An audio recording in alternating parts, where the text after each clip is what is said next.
Today, we're doing a foot review on Evanto from Ottobock.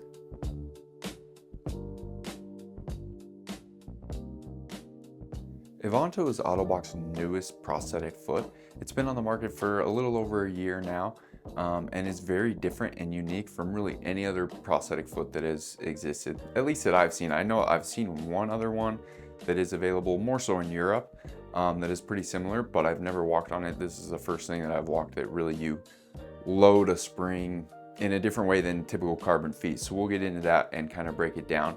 But overall, a cool kind of low profile foot that is different than a lot of other things on the market. And so that makes it very unique. Evanto is rated for K3 users, and without the foot shell comes in at 0.99 pounds. With the foot shell, it's 1.6 pounds. The build height is 3.23 inches or 26 centimeters. The foot shell comes in a slim and a normal version, which I like a lot because I do have a little bit more of a slim foot, and with wearing my Vans and different things like that, some of the more standard foot shells look wide or kind of slide around in my Nike shoe, my Vans shoe, things like that. So having a slim foot shell option is really nice. It's a really low profile design, so it should fit under most users and hides in your shoe really well. It also is super customizable with bumpers that we'll go through in this video and how to swap those out and change them. Get it dialed in exactly how the end user wants it. It's also waterproof, so you don't have to ever worry about taking it in water and doing things like that. Just make sure you rinse it off with fresh water once you're done. First off, you've got those heel bumpers that you can adjust on the back like we were just talking about. So you can see here as I compress them, the foot kind of expands. And then as I roll here and get to my mid stance, now I'm kind of loading this toe spring area. And so as you watch, I'm compressing the pads here. And then as I get to that mid stance, now I'm starting to compress this spring in the middle. Here, before we start walking, we're going to take a look at the foot. So obviously, very different design from any other foot that I've really reviewed, whether it's a composite spring foot or a hydraulic ankle or even a microprocessor ankle. This is very unique and different. So you've got these bottom springs here that are attached to this kind of push spring load lever, and then you've got the heel wedge bumpers here. So we'll do a little walking and show how this loads, and then we will go through swapping the bumpers. Then that spring triggers and pushes so that you can get a good swing follow through. Just walking a little bit with the foot shell off. Hopefully you can see some of that action out of the foot. Now let's go through the bumper swapping process. So we were just walking with, if you get really close here, you can see there's a 3 on this top bumper and then there's a 2 on the bottom one. So you can change the stiffnesses of those bumpers. So I've got some different bumpers here. This one is a bottom bumper. This one is a top bumper. So we're going to swap those out. First thing you want to do is take this cover and just pull it off. You can see there's like a little snaps into this hole. So pretty simple to get that off. And then once you've got that off, you've got this screw here. So we're just going to take our wrench and loosen that. So that just loosens the tension. Now that we've got the tension loose, you can see the screw is pretty far out, and you can see like now they're pulling apart. So I've got room to slide the bumpers out.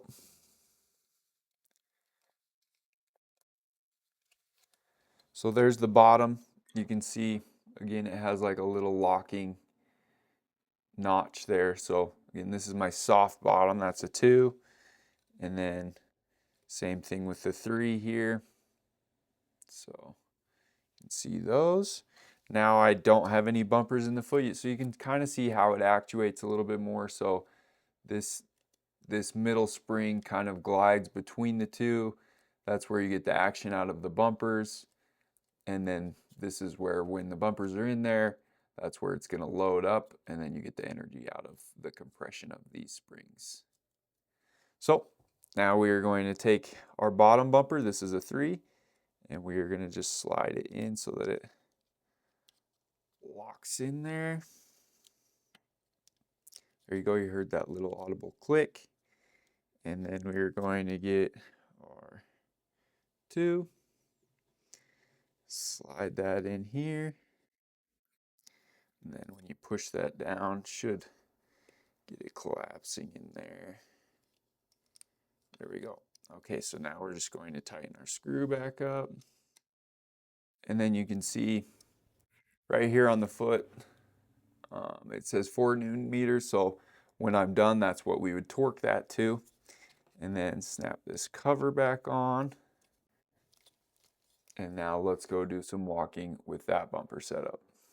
Now we've got the shoe and the foot shell on, and so you can see like this foot doesn't look like anything crazy when it's in the shoe. It's very low profile between the shoe and the foot shell, but it does still give you that good energy return because of the spring system that is in there and the way that it loads. And then again, gives you good stability on uneven terrain because of those bumpers, and allows you to get kind of really comfortable heel strikes and things like that because of the bumper. So now I think it'd be worth it for us to take it outside and see what it does kind of on some uneven terrain, maybe in some gravel and on some inclines.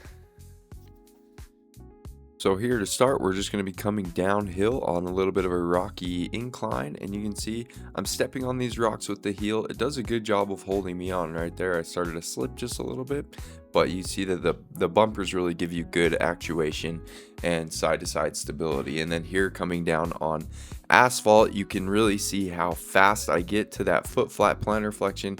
My foot is down and gives me a good stable base for me to yield my knee from. And yes, I'm staying on my knee a little bit longer here just to show the actuation of the foot. But again, it almost looks like a hydraulic ankle in some ways because you're really compressing and smashing those bumpers as you ride down on the foot.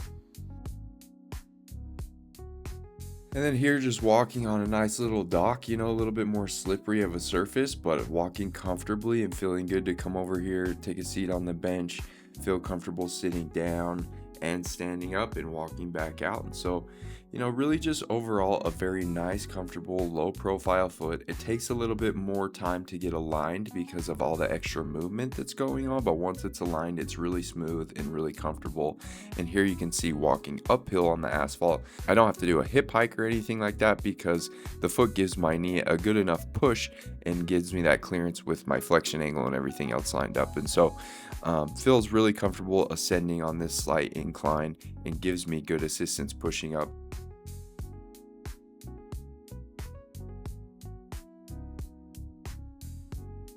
And then now we're going to transition back over to that rocky incline, and just again going up on these rocks, you can see it is very stable and I feel pretty comfortable and confident in all terrain.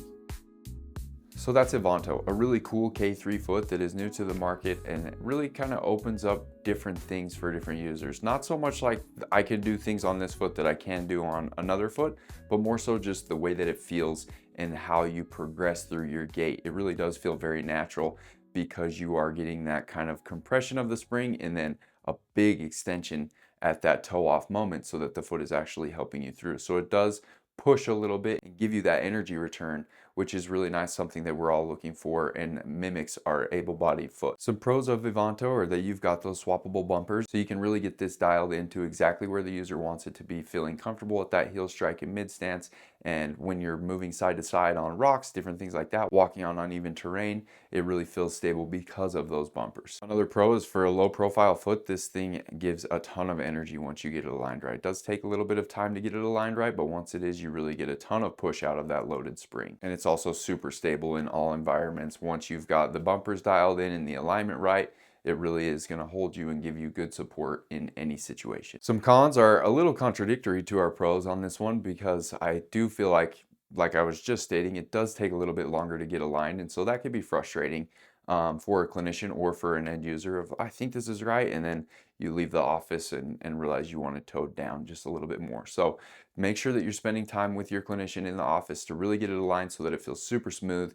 You shouldn't feel any hitches in your mid stance or things like that. And again, once it is aligned, it does feel very smooth. And as much as I do like the bumper customization, it is almost like too wide of a range between the top and bottom, and being able to feel and understand exactly what you're going for there is a bit of a process. So it can be a little bit too much of customization, which, I didn't think I'd ever really say that, which I'm putting it in the con category, but it's not really a con, right? It's just, again, both of alignment and the bumpers gives you a lot of customization, but you do just have to spend a little bit more time to understand what customization you want. So I really think that this foot is for the K3 user that is focused on comfort and stability in all terrain. Maybe you like going on, small hikes or walking around the park with your grandkids, and you're going from grass to gravel to wood chips to the sidewalk. And so this foot is really comfortable in all of those situations, and you're not always constantly loading this high spring like you would on some other carbon fiber feet that don't have maybe as comfortable of a heel strike and as quick to a foot flat. And so this gives you kind of the best of both worlds, and with it being low profile, it should fit under everything and give you confidence in all types of terrain. If you'd like more information on Evanto, check out Ottobock's website. If you have any questions for me, put them in the comments. I'd love to get back to you and answer your questions about Evanto and how it stacks up to some other feet that are similar. Other than that, we'll see you next time. Thank you.